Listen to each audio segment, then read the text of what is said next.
Virtua Unlimited Project is a crowd-funded spiritual successor to the Mega Man Zero series, released in April of 2024.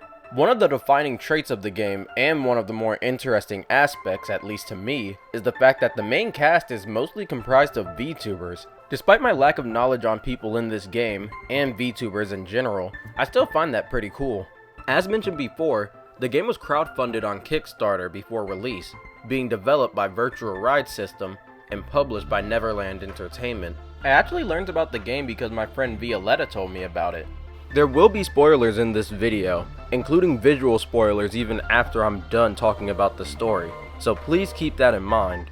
The game takes place in a simulation, since as predicted by the world's largest quantum computer, Babylon, humanity almost went extinct due to multiple large-scale natural disasters. These disasters were so numerous and catastrophic that scientist Dr. Hungress Ridley suggested that humans be placed in hibernation pods, while nanobots would rebuild and restore the world to a habitable state. Once people were placed into the simulation, two life-altering factors would appear: chaos, which are random, unpredictable natural disasters that can corrupt both people, corruption proving fatal if exposed long enough, and specific areas. It also infinitely spawns rioters, beings completely made up of chaos. The other factor is ESP, energy formed by human bonds. ESP is not only utilized in various different forms of tech, but some humans, called operators, can use their own ESP to combat chaos directly. As the ceremony celebrating Neo-Babylon's 50 years of peace approaches, rioter incidents have slowly risen. Kana Aizawa, the director of her own warehouse, has recently registered to become a pro operator, with the fulfillment of a commission from Neo-Babylon itself playing a part in her evaluation, the safe transportation of a device called a virtual drive, which despite its importance, looks like a handheld gaming console more than anything. As she's filled in on the specifications of the package, her signal is suddenly jammed, and rioters attack her warehouse. After she heads out to deal with the intruders, making quick work of them, she's attacked by an elite rioter using her own transport plane, who aims to steal the virtual drive for himself, leaving the now injured Kana to deal with 3 rioters. However, unbeknownst to that elite rioter Neji, the virtual drive is actually on Kana's person, and it gives her a sudden surge of power.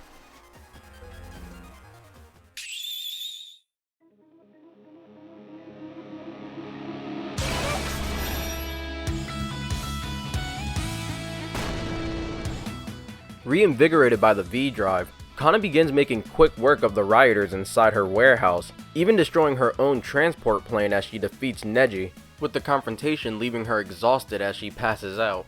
After the ordeal, Kana seems to wake up in her warehouse. However, an android named Blue walks into her room, congratulating her on becoming a pro operator, and informing her that she was assigned a secret mission to deal with probable chaos incidents near a highway.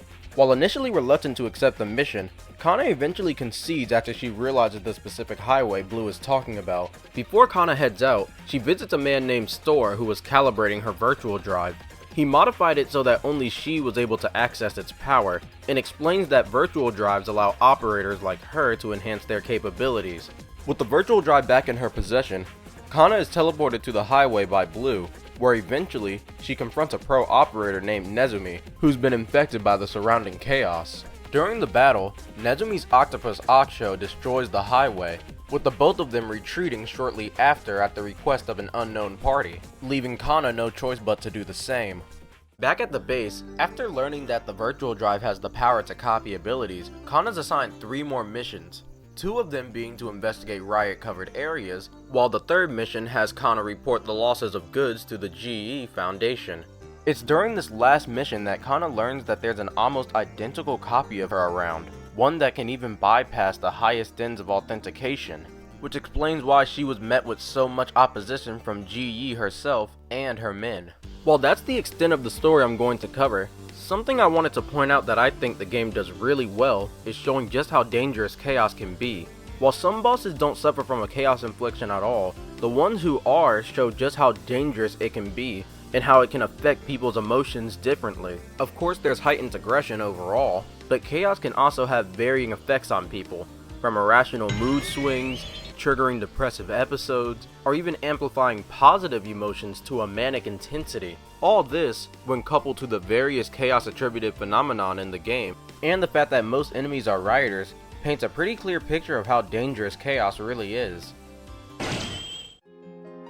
When it comes to the gameplay, while Virtua Unlimited Project is heavily inspired by the Zero series, and occasionally takes cues from the X series, the game sets itself apart well enough to differentiate it from its inspirations. Kana for the most part plays almost identically to Zero in his own series. She's equipped with a sword that has a basic 3-hit combo, a walking slash and an in-air slash, and some pretty generous range when it's fully charged, with the airborne version being a multi-hit rolling slash. She also has a ranged option in her laser pistol that can be charged up to 2 levels. For movement, she has a dash, boosting her speed both on the ground while adding extra distance to her jumps. The first thing that sets Kana apart from her inspiration is her ability to dive kick.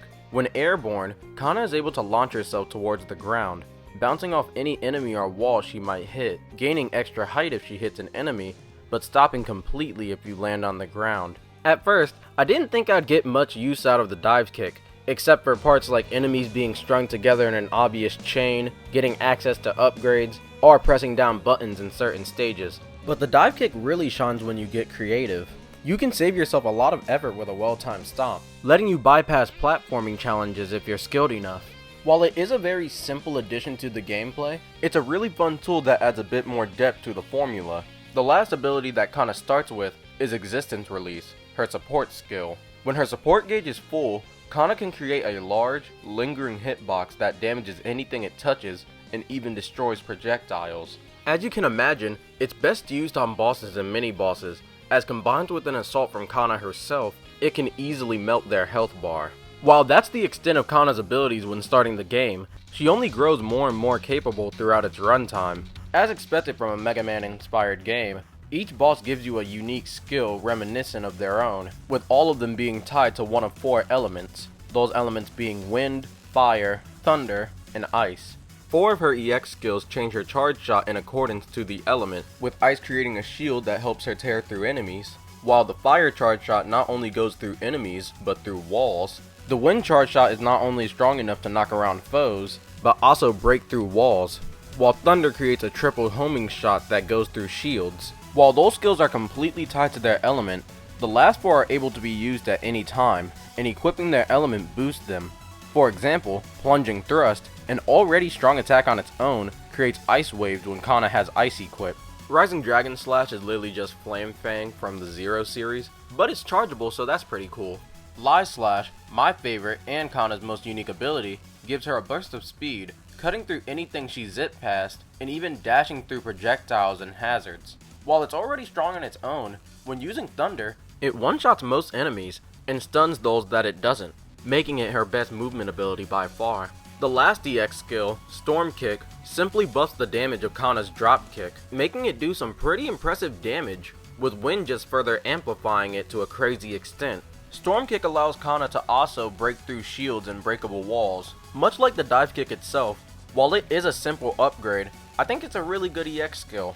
While the 8 EX skills already make Kana more than capable of tackling the challenges the game throws at her, they aren't the only thing she gains when defeating a boss. She also gains their support skill, giving her a total of 9 to pull from, including her own. The only outlier is Shield of Ice Crystal, which is her only defensive super, making her completely invulnerable to everything except for spikes and bottomless pits. Every other support skill completely violates enemies and bosses alike, either being one powerful strike like Thunder Slash or Dawn of Light, or creating a constant barrage of attacks, like Firework Flare-Up, Frost Ward, and Carnival Laser. The last 2, and my personal favorites, Met Guard and Wind Vanguard, act as overall buffs. Met Guard adds extra damage to Kana's gun and sword, and when she does a charged spinning slash, shoots a laser that destroys everything on screen. Wind Vanguard, on the other hand, gives Kana super armor and turns her dash into a full-on run, allowing her to completely trample most enemies in her way. Low-key insane that the girl who gives you this ability is wheelchair bound. If all of that wasn't enough, Kana can also equip extenders, items that can be found both in stages or bought at the operating base. They act as extension to Kana's kit, with each one varying in scope and how it messes with her gameplay. Most extenders affect Kana in a passive sort of way, like making her weapons charge quicker, while a select few have a more active effect on her gameplay, like adding a double jump or air dash. Extenders make Kana, who was already crazy enough, even wilder, and because of the variety of effects they have, you can make very specific builds around them, like this one that prioritizes support energy, so I can not only get my assist skills quicker, but even stack them together. However, there are limits to the system. Kana starts with a limited amount of memory, and every extender takes some memory to use. While you can buy memory extensions in the shop and go over your memory limit, the extra memory you added will also be added to whatever damage you took, making your own health bar drain very quickly off of any stray hit, which can easily get you killed, no matter how unfortunate that death may be. Meaning you have to think about what extenders you put on, and if going over your memory limit is worth it, adding at least a little bit of balance to Kana's potential. However, everything I just mentioned would mean nothing if the stages themselves weren't fun to play, and thankfully, that isn't the case. Virtua Unlimited Project has a really good balance between its unique level design and its stage gimmicks, that truthfully aren't too far of a departure from the standard gameplay. The gimmicks can be as simple as something like having to watch a temperature meter and having to run away from a wall of lava, or using Kana's dash and dive kick to navigate strong winds, to something a bit more unique and tricky, like having to pay attention to a mirrored image of yourself to navigate the stage, while still being careful not to let enemies harm your real body. Every stage in the game is really enjoyable, and none of them have to lean so heavily on their gimmicks to stand out from one another. While running through the stages is fun on its own, the game does give you ample reason to explore them thoroughly. While I already mentioned extenders, there's also health and SP enhancement devices. The health upgrades speak for themselves, but SP is what allows your attacks to have elements behind them. So if you lose all your SP, your EX skills and charge attacks won't have any elemental properties, even with an element equipped. You can also find R-tanks within the stages, which acts as this game's sub-tanks. These are obviously useful to save yourself from an otherwise dire situation, and for players like me, I'ma just leave it at that. The last collectible is vinyl records, which gives you that level's music. Virtua Unlimited Project's soundtrack has quickly become my favorite indie game soundtrack of all time.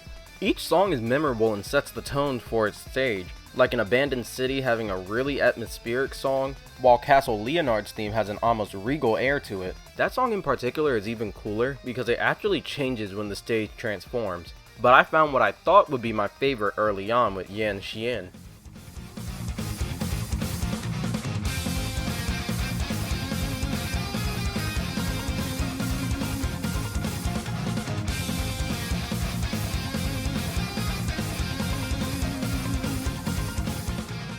I was genuinely convinced that would be my favorite song in the game, and then I made it to the Sky Gardens and listened to Close Proximity.